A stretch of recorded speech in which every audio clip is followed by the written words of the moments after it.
భారత రాజ్యాంగం.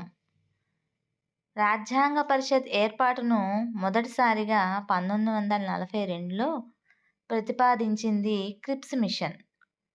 రాజ్యాంగ పరిషత్ ఆవశ్యకతను గురించి మొదట చెప్పిన వ్యక్తి ఎంఎన్ రాయ్. కేబినెట్ మిషన్ సూచన మేరకు రాజ్యాంగ పరిషత్తును 1946లో ఏర్పాటు చేశారు. రాజ్యాంగ పరిషత్కు ఎన్నికలు 1946 జూలై నుంచి సెప్టెంబర్ వరకు జరిగాయి. 1946 డిసెంబర్ 9న రాజ్యాంగ పరిషత్ మొదటి సమావేశం జరిగింది. మొదటి సమావేశానికి డాక్టర్ సచ్చిదానంద సిన్హా తాత్కాలిక అధ్యక్షుడిగా వ్యవహరించారు.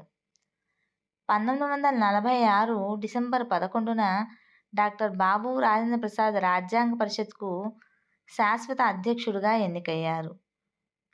1946 డిసెంబర్ 13న జవహర్లాల్ నెహ్రూ లక్ష్యాల తీర్మానాన్ని ప్రవేశపెట్టారు. లక్ష్యాల తీర్మానాన్ని 1947 జనవరి 22న ఆమోదించారు. 1947 జూలై 22న జాతీయ పతాకాన్ని రాజ్యాంగ పరిషత్ ఆమోదించింది. రాజ్యాంగ ముసాయిదా కమిటీని 1947 ఆగస్టు 29న ఏర్పాటు చేశారు. 1949 నవంబర్ 26న రాజ్యాంగాన్ని ఆమోదించారు. 1950 జనవరి 24న చివరిసారిగా సమావేశం జరిగింది. ఈ చివరి సమావేశంలోనే జాతీయ గీతం, జాతీయ గేయాలను ఆమోదించింది.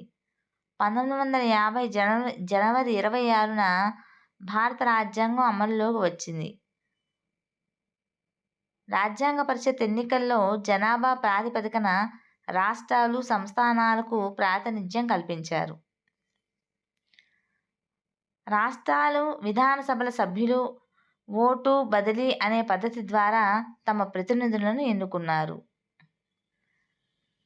మొత్తం సభ్యుల సంఖ్య 389 మంది. రాష్ట్రాల నుంచి ఎన్నికైన సభ్యుల సంఖ్య 292. స్వదేశీ సంస్థానాల నుంచి ఎన్నికైన సభ్యుల సంఖ్య 93 మంది. చీఫ్ కమిషనర్ ప్రాంతాల నుంచి ఎన్నికైన సభ్యుల సంఖ్య 4. దేశ విభజన తర్వాత సభ్యుల సంఖ్య 299. 299 మందిలో ఎన్నికైన సభ్యులు. నామినేటెడ్ సభ్యులు 70 మంది. మొదటి సమావేశానికి హాజరైన సభ్యుల సంఖ్య 211. రాజ్యాంగ రచనకు పట్టిన సమయం 2 సంవత్సరాల 11 నెలల 18 రోజులు. Very very very very important bit అండి ఇది. సమావేశాలు నిర్వహించిన మొత్తం రోజులు 165. మొత్తం నిర్వహించినటువంటి సమావేశాలు 11. రాజ్యాంగ పరిశీలనకు పట్టినటువంటి సమయం 114 రోజులు. రాజ్యాంగ రచనకు అయిన మొత్తం ఖర్చు 64 లక్షలు. సంప్రదించిన రాజ్యాంగాలు 60. రాజ్యాంగ పరిషత్తులో మొత్తం మహిళా సభ్యులు 9 మంది. రాజ్యాంగ పరిషత్ చిహ్నము ఏనుగు.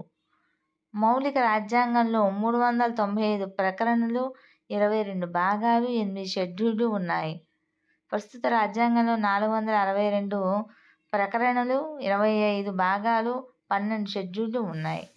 సో ఫ్రెండ్స్, మీకు కనుక ఈ వీడియో నచ్చినట్లయితే ప్లీజ్ లైక్ చేయండి, షేర్ చేయండి, సబ్స్క్రైబ్ చేయండి, అలానే సపోర్ట్ చేయండి ఫ్రెండ్స్.